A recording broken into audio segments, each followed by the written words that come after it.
આપણે જોયું કે રા નવઘણનો જન્મ થાય છે. સમગ્ર સોરઠમાં આનંદ ઉત્સવ ઉજવાય છે. બ્રાહ્મણોને બોલાવવામાં આવે છે. જોશીઓ જોશ જોવે છે અને જોશ જોતા જોતા બોલતા બંધ થઈ જાય છે. રાજા તેને બોલવાનું કહે છે ત્યારે એક જોશી બોલે છે કે પણ રાજા, કે જ્યારે આ કુંવર 6 માસનો થાય ત્યારે તેના પિતા મૃત્યુ પામશે. આ વાત રાણીને પણ ખબર પડે છે. રાણી ખૂબ ચિંતામાં છે અને ચિંતામાં 5-6 મહિના વીતી જાય છે. 6 મહિના પૂર્ણ થાય ને એ જ રાતે એક વખત સોલંકી સાથે યુદ્ધ મંડાય છે અને દિયાસ તેમાં પોતાનું મસ્તક હોમી દે છે.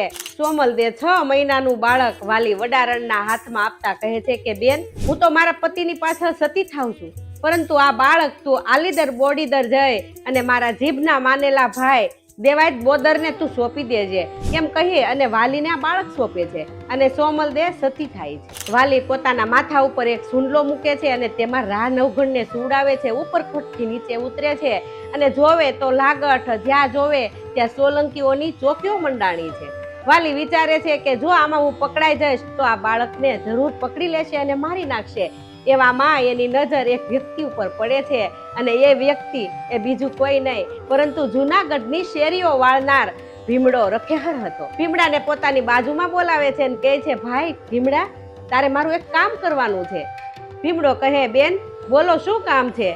ત્યારે વાલી કહે છે કે મારા સુંડલામાં બીજું કોઈ નહીં પણ આ જૂનાગઢનો જે રાજા છે તે સૂતો છે અને તારે તેને આલીદર બોડીદર પહોંચાડવાનો છે. ભાઈ, જો મારી માથે સુંડલો હશે તો જરૂર કોકને શક જશે અને તારી ઉપર સુંડલો હશે તો કોઈને શક નહીં જાય. હવે ભીમડો અને વાલીબાઈ બંને સોલંકીઓથી છુપાતા બોડીદરની પાદર પહોંચે છે. ભીમડો સુંડલો આપે છે. વાલી આ સુંડલો લઈને ચાલતી થાય છે.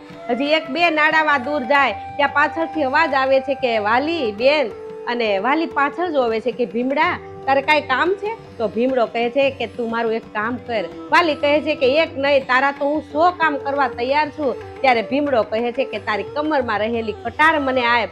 વાલી કંઈ પણ પૂછ્યા વગર કટાર આપે છે અને જે આપે એટલે તરત જ ભીમડો આ કટાર પોતાના પેટમાં હુલાવી દે છે. વાલી કહે છે કે અરે ભાઈ, આ તે શું કર્યું અને તારે આવું કરવાનું શું કારણ? ત્યારે ભીમડો કહે છે કે બેન, આવા નાના પેટમાં આવી મોટી વાત પચે નહીં અને જો કોઈને કહેવાય જાય તો આ જૂનાગઢની જ્યોત ઓલવાઈ જાય. અને ભીમડો પોતાના પ્રાણ ત્યજી દે છે. હાલમાં બોડીદર ગામમાં આ ભીમડાની એક ડેરી આવેલી છે અને રા નવઘણ છે તે આહિરને ત્યાં મોટો થાય છે. તે કથા હવે આપણે આગળ સાંભળીશું. ત્યાં સુધી બધાઈને જય શ્રી કૃષ્ણ.